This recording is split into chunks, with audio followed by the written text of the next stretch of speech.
He said their faces were melting. The distress call came into the county dispatch center at 11:14 at night.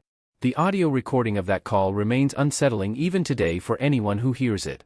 The operator on duty initially thought it was a prank due to the bizarre nature of the complaint. The voice on the other end was male, breathless, and clearly terrified beyond reason. He was screaming about his crewmates and how their features were sliding off their skulls.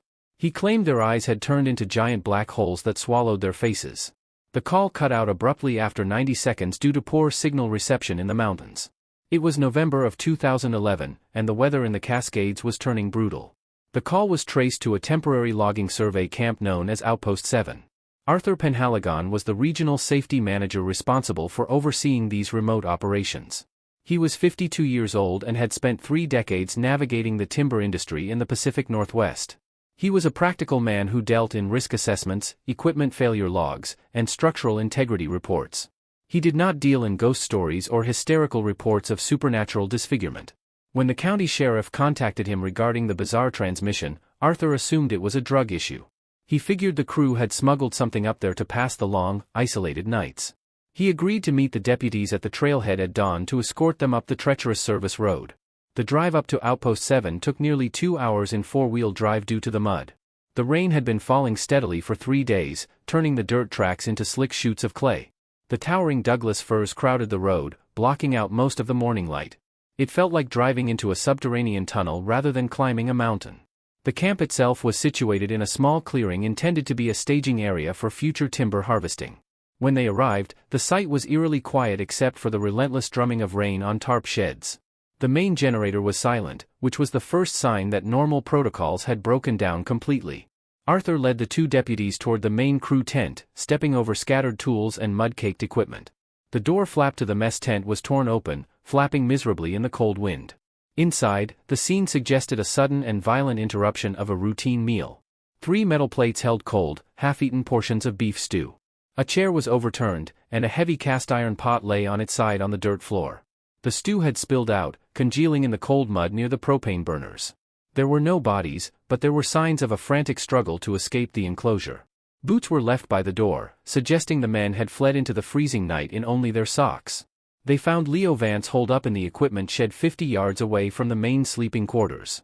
Leo was a 27-year-old surveyor with a clean record and a reputation for being level-headed. He was huddled in the corner behind stacks of diesel cans, shivering violently. He was clutching a heavy wrench to his chest like a lifeline. His eyes were practically vibrating in their sockets, the pupils dilated so widely they appeared almost entirely black. When Arthur shone his flashlight on him, Leo began to scream and scramble backward into the wall. It took 20 minutes to calm Leo down enough to get the wrench away from him. He was incoherent, swinging wildly between catatonic stares and bursts of terrified gibberish. The deputies tried to get a statement, but Leo could only repeat the same horrific descriptions. He insisted that during dinner, Silas and Byrne, the other 2 crew members, had changed.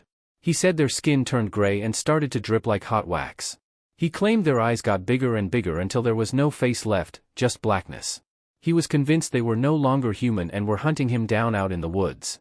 Arthur knew Silas, the foreman, was a pragmatic 50-year-old veteran of the woods. Byrne was younger, maybe 30, a quiet guy who kept to himself and did his job well. Neither man had a history of mental instability or drug use that appeared in their company files. The situation was critical because Silas and Byrne were out there without proper footwear in near-freezing temperatures. The deputies initiated a search immediately, calling for backup and a canine unit, though the weather would delay them. Arthur stayed at the camp to try and piece together the trigger event. He returned to the mess tent, trying to see the scene through the eyes of a rational investigator. He needed to find the tangible cause of this shared psychosis, discarding Leo's talk of monsters. He photographed the scene carefully, noting the positions of the chairs and the spilled food. He used a stick to sift through the cold stew on the floor, looking for anything unusual. It looked like standard canned beef stew, enhanced with some local root vegetables they must have foraged. That was not an uncommon practice for crews stuck up here for weeks on end. In the corner of the tent, near a sack of yellow onions, Arthur found another burlap bag. Inside were several earthy, dark, irregular tubers that looked somewhat like potatoes but had a different texture. He was not a botanist, but he had attended mandatory wilderness survival training years ago. He recalled specific warnings about foraging for wild edibles in this particular elevation range. There were plants indigenous to the area that bore a striking resemblance to edible tubers but were highly toxic. He took several photos of the tubers and bagged one as evidence for later analysis. He suspected these belonged to the nightshade family, plants known to contain powerful anticholinergic alkaloids. Ingestion of these compounds could lead to a severe toxidrome characterized by extreme physiological and psychological reactions. The symptoms often included hyperthermia, confusion, bizarre auditory and visual hallucinations, and massive dilation of the pupils. The pieces started to click together in Arthur's mind, forming a terrifying picture of the previous night. They had likely cooked these toxic tubers in their stew, mistaking them for something safe. As the poison took hold, their vision would have blurred significantly, unable to focus on near objects. Simultaneously, their pupils would have dilated fully, making their eyes appear as giant black voids. To a mind already clouded by delirium and panic, a friend's blurry face with blacked-out eyes could look monstrous. Leo wasn't seeing melting flesh, he was seeing extreme visual distortion through the lens of chemical intoxication. The search teams found Silas and Byrne just as the gray light of dawn was breaking over the ridges. They were roughly a mile from the camp, huddled together under a dense overhang of rock and hemlock branches. They were severely hypothermic, their feet cut and bleeding from stumbling through the underbrush without boots. Like Leo, they were delirious and combative when approached, not recognizing the rescuers. Their eyes showed the same massive pupil dilation, confirming Arthur's suspicion of a shared toxic exposure. All three men were transported down the mountain and hospitalized in critical condition for several days. The subsequent toxicology screenings confirmed high levels of tropane alkaloids in their systems, consistent with the plant Arthur identified. The official company incident report classified the event as a severe non-fatal poisoning due to accidental ingestion of toxic flora. The camp was shut down for the remainder of the season pending a full safety review. Arthur visited the men in the hospital once they were stable and lucid enough to speak. Their memory of the night was fragmented and clouded by a profound sense of lingering terror. Silas, usually so stoic, wept as he tried to describe the faces of his friends transforming into something inhuman. They remembered the panic, the shared belief that they were being attacked by something supernatural. They didn't remember running out into the snow in their socks or how they got separated from Leo. The psychological scars of that chemically induced nightmare would likely outlast the physical recovery. A week later, Arthur sat in his office looking at the final compiled report on his desk. He held the plastic evidence bag containing the dried, innocent-looking tuber that had caused such chaos. It was terrifying how easily the human mind could be broken by a simple biological compound. They had gone from rational men to terrified creatures seeing monsters in a matter of hours. He placed the bag into the file box and closed the lid, ready to move on to the next problem. The woods were full of dangers, but the ones inside the mind were always the worst. The basement door was warm. The work order described a simple heating malfunction, but the reality was far more dangerous than a broken furnace. Gavin Mercer pulled his van up to the peeling gray duplex in October of 2022. He was a seasoned HVAC technician who had spent 20 years crawling through tight attics and basements. The tenant on the second floor had called repeatedly about a vibrating floor and unbearable rising heat. She claimed that her linoleum tiles were warm to the touch even with the windows open. Gavin met the property manager, a frantic woman named Elise, on the cracked concrete of the front porch. She explained that the ground floor unit was currently vacant and supposed to be empty for renovations. They unlocked the main door and were immediately hit by a wall of dry and stifling air. It felt like walking into a clothes dryer that had been running on high for several hours. The smell was distinct and metallic, like ozone mixed with the scent of hot dusty electronics. They moved down the hallway toward the kitchen where the heat seemed to be most concentrated. The door to the basement was a solid core oak slab fitted with a heavy deadbolt. Gavin reached out to try the knob and instinctively yanked his hand back in sudden pain. The wood was radiating heat like the side of a cast iron stove in winter. He unholstered his thermal imaging camera and pointed the lens at the seams of the door frame. The display on the camera washed out instantly in bright white and angry shades of red.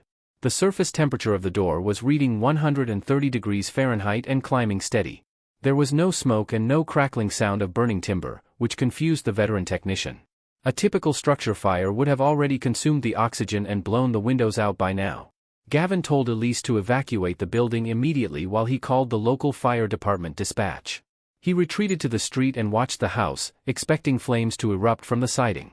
The fire crew arrived 6 minutes later, rolling out hoses and preparing for a backdraft scenario. The captain approached the door with a halogen bar, ready to force the heavy lock open. They braced themselves for a fireball, but when the door swung open, there were only lights. The basement was filled from floor to ceiling with racks of high-end computer servers and cooling fans. It was an industrial-scale cryptocurrency mining operation that had been installed in total secrecy. The equipment was wired directly into the main power line, bypassing the meter to steal electricity. Hundreds of graphic cards were running at maximum capacity, generating an immense amount of waste heat. The investigation revealed that the previous tenant had set up the rig before skipping town weeks ago. The external ventilation system had failed, turning the insulated basement into a sealed convection oven. The plastic casings on the servers were beginning to melt and drip onto the concrete floor. The wiring was so hot that the insulation had turned brittle and was moments away from sparking. If the heat had continued to build for another hour, the entire structure would have ignited. The firefighters spent hours using industrial fans to vent the superheated air before they could cut the power. Gavin stood by his van and watched them haul out the melted remains of the servers. It was a terrifying example of how a modern digital crime could have physical and deadly consequences. The house was saved, but the heat lingered in the walls for 3 days. The pipe was tapping back. The sound of metal striking metal is distinct and carries for miles underwater. Gordon Caras knew the acoustics of the deep ocean better than he knew his own backyard. He was a saturation diver working for a large industrial contractor in the Gulf of Mexico. It was October of 2014 and the water conditions were surprisingly clear for the season. He was living in a pressurized deck chamber and commuting to the seabed in a diving bell. His current job involved cutting away debris from a decommissioned oil platform scheduled for reefing. The depth was 300 feet, which meant total reliance on his umbilical life support. Gordon was 4 hours into his shift when he first heard the rhythmic clanking noise. He paused his hydraulic cutter and held his breath to minimize the bubble noise in his helmet. The sound was sharp and deliberate, cutting through the low hum of the ocean current. It sounded like a hammer hitting a hollow steel pipe with a consistent mechanical tempo. He keyed his microphone to ask the topside supervisor if they were dropping equipment. The voice of Elena Russo came back clear in his earpiece, denying any activity on the surface. She told him that the crane was secured and no other divers were in the water. Gordon assumed it was thermal expansion in the old metal legs of the platform structure. Large structures often groaned and popped as the currents shifted and the temperature gradients changed. He went back to work slicing through a thick steel crossbeam with his burning torch. 10 minutes later the sound returned, but this time it was much closer and more urgent. Clank, clank, clank. Pause. Clank, clank, clank. Pause. Clank, clank, clank. It was the universal distress signal, SOS, tapped out on steel. Gordon felt a chill that had nothing to do with the temperature of the water. He immediately shut off his torch and reported the signal to Elena on the surface. She told him to hold his position while she checked the sonar and the platform manifests. There were no reported vessels in the area and no submarines scheduled to be operating nearby. Gordon turned slowly, his helmet lights cutting through the blue gloom of the deep water. The sound seemed to be coming from a vertical riser pipe running down the north leg. This pipe was supposed to be a defunct flow line that had been capped years ago. The pipe was tapping back. The sound of metal striking metal is distinct and carries for miles underwater. Gordon Caras knew the acoustics of the deep ocean better than he knew his own backyard. He was a saturation diver working for a large industrial contractor in the Gulf of Mexico. It was October of 2014 and the water conditions were surprisingly clear for the season. He was living in a pressurized deck chamber and commuting to the seabed in a diving bell. His current job involved cutting away debris from a decommissioned oil platform scheduled for reefing. The depth was 300 feet, which meant total reliance on his umbilical life support. Gordon was 4 hours into his shift when he first heard the rhythmic clanking noise. He paused his hydraulic cutter and held his breath to minimize the bubble noise in his helmet. The sound was sharp and deliberate, cutting through the low hum of the ocean current. It sounded like a hammer hitting a hollow steel pipe with a consistent mechanical tempo. He keyed his microphone to ask the topside supervisor if they were dropping equipment. The voice of Elena Russo came back clear in his earpiece, denying any activity on the surface. She told him that the crane was secured and no other divers were in the water. Gordon assumed it was thermal expansion in the old metal legs of the platform structure.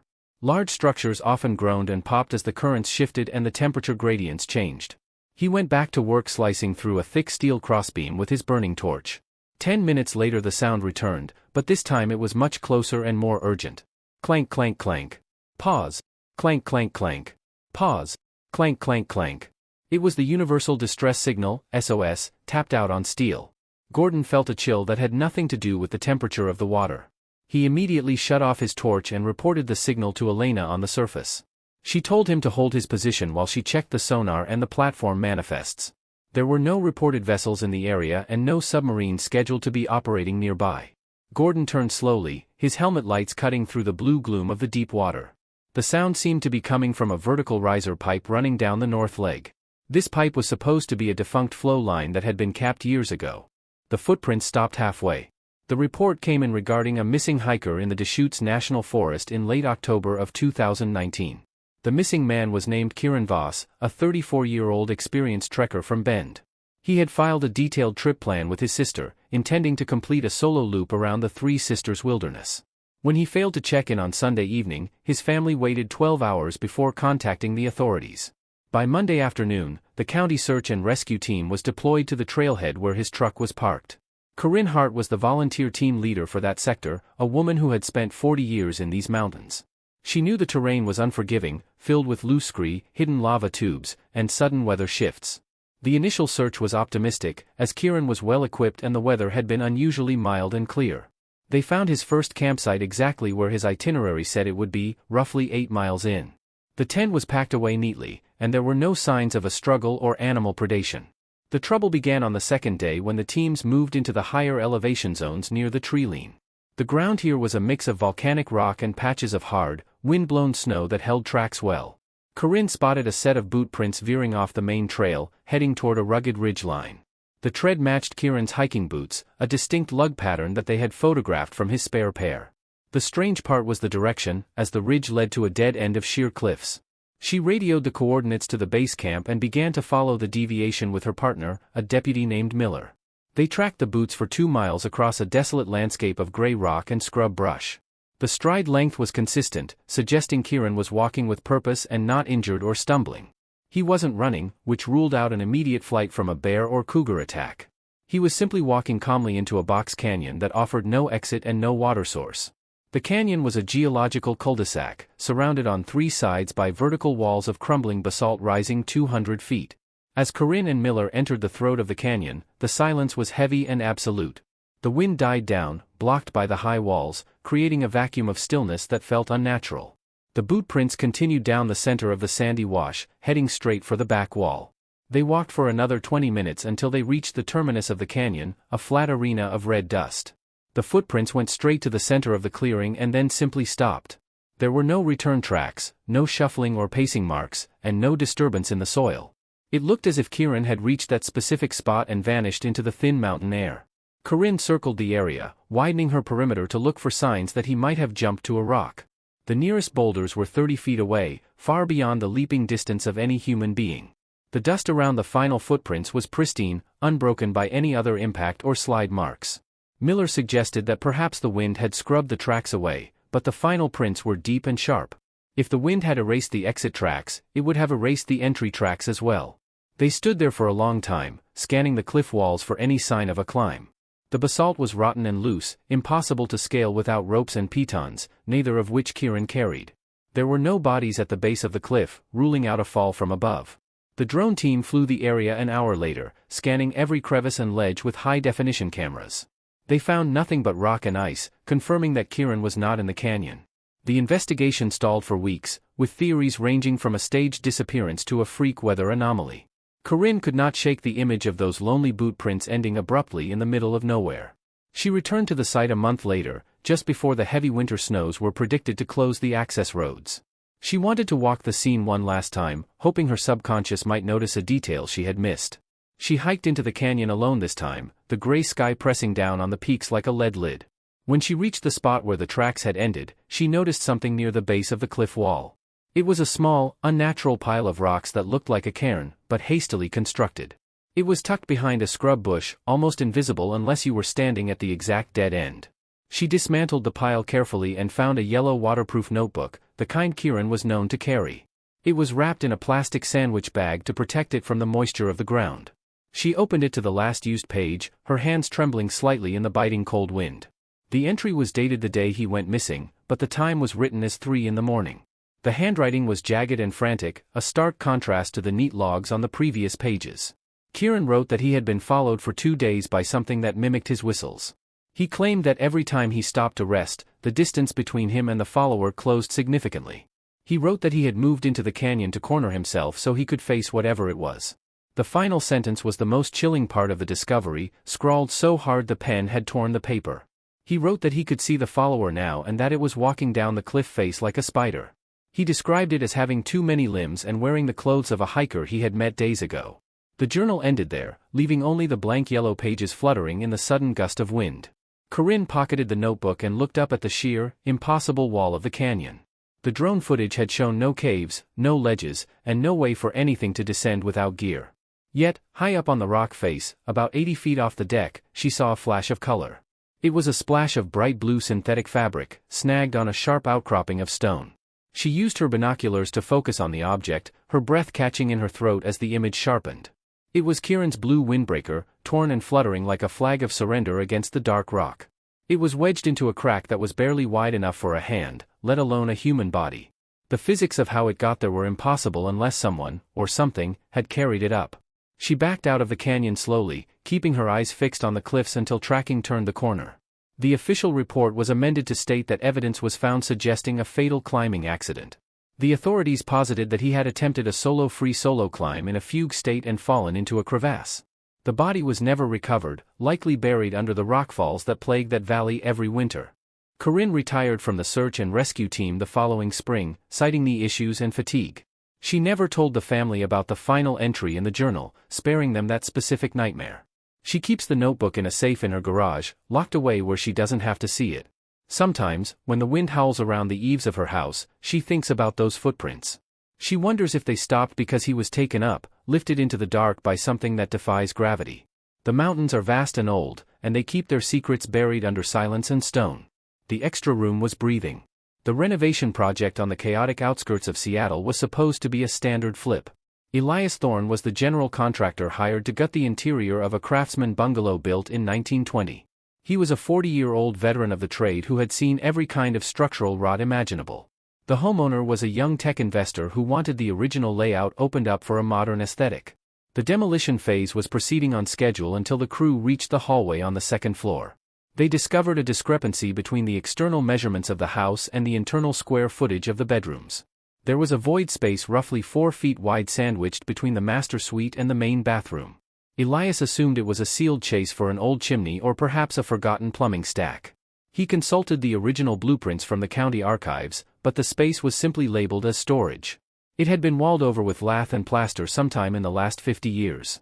Elias decided to open the wall himself to assess whether the space could be reclaimed for a closet. He used a sledgehammer to punch an exploratory hole through the thick layers of plaster and horsehair binder. As soon as the hammer broke the seal, a rush of stale, warm air hit him in the face. It wasn't the dry, dusty smell of an attic but something humid and distinctly organic. He pulled a flashlight from his belt and shone the beam into the dark, narrow aperture. The space was empty of pipes or brickwork, revealing a small, finished room with peeling floral wallpaper.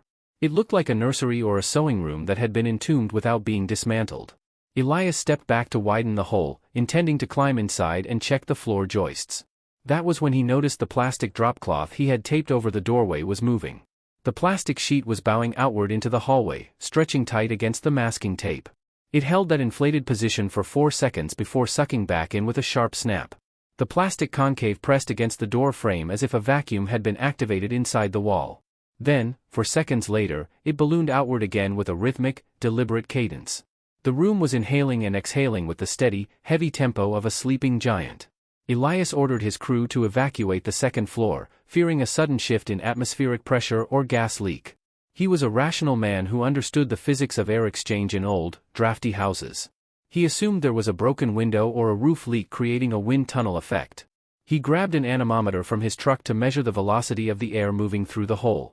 He stood alone in the hallway, watching the digital readout on the handheld device spike and fall. The air was moving at 15 miles per hour during the exhalation phase, which was warm and moist. During the inhalation phase, the temperature dropped slightly, pulling the dust from the hallway into the darkness. The rhythm never wavered, maintaining a perfect 12 cycles per minute, which matched human respiration. He called in a structural engineer named Marcus who arrived within the hour with thermal imaging gear. Marcus was skeptical at first, dismissing the report as a result of a faulty HVAC system. When he saw the plastic sheet heaving in and out, his casual demeanor vanished instantly. He scanned the wall with the thermal camera, looking for a heat source or a mechanical fan. The display showed the entire void space was glowing with a consistent, low-level heat signature of 80 degrees. The surrounding walls were a cool 65 degrees, creating a stark contrast on the screen. There was no mechanical noise, no whir of a fan, and no hum of a motor. The only sound was the wet, wheezing noise of the air passing through the jagged hole in the plaster. They decided to send a remote inspection camera into the room before risking physical entry. Elias fed the fiber optic cable through the breach, watching the grain of the image on the monitor. The camera light illuminated the peeling wallpaper and the bare wooden floorboards covered in thick gray dust. As the camera panned down, they saw a large, rusted metal grate set into the floor. The air was blasting up from this grate, pushing the dust into swirling clouds that danced in the light. The grate appeared to be connected to a vertical shaft that dropped straight down into the foundation. Elias knew the house was built on a steep hillside with a deep concrete basement. He realized the shaft must connect to a sub-basement or a drainage system that wasn't on the plans. They went down to the basement, searching for the termination point of the mysterious vertical shaft. Behind a stack of rotting plywood in the utility room, they found a heavy steel hatch. It was welded shut, the bead of the weld looking amateur and rushed, like a panic job. The metal was warm to the touch, vibrating slightly with the same rhythm they had felt upstairs. Marcus suggested they drill a small test hole in the steel to sample the air quality inside. Elias used a cobalt bit, applying steady pressure until the drill punched through the metal plate. A hiss of pressurized gas escaped, smelling violently of ammonia and damp, rotting earth. The gas detector on Marcus's belt immediately went into alarm, signaling dangerous levels of carbon dioxide. They evacuated the house and called the fire department, who arrived with a hazardous materials team. The firefighters cut the hatch open using a plasma torch, revealing a large concrete cistern. The cistern was filled with water that was rising and falling in perfect sync with the plastic sheet. It was a hydraulic displacement system, acting like a massive piston pushing air up the shaft. The source of the movement was a tidal surge from the Puget Sound, miles away. The original builder had tapped into an underground lava tube that connected to the ocean. When the tide came in, it pushed the water table up, compressing the air in the cistern. When the tide went out, the water level dropped, creating a vacuum that sucked air down. The horror wasn't the mechanics of the breathing but what they found floating in the cistern. The water was thick with a gelatinous, fibrous mat of fungal growth that had thrived in the dark. The heat they had detected was the metabolic output of this massive biological colony digesting the timber. The breath was the spore-laden exhaust of a fungus that had been growing for 50 years. The house was condemned the following week due to the toxic spore load in the framing. Elias watched from the street as the demolition crew brought the structure down with an excavator. He could still hear the rhythmic wheeze of the house until the final wall collapsed. It was a reminder that even the most solid structures can hide a living, breathing rot inside. He never took another renovation job that involved opening sealed spaces without a respirator.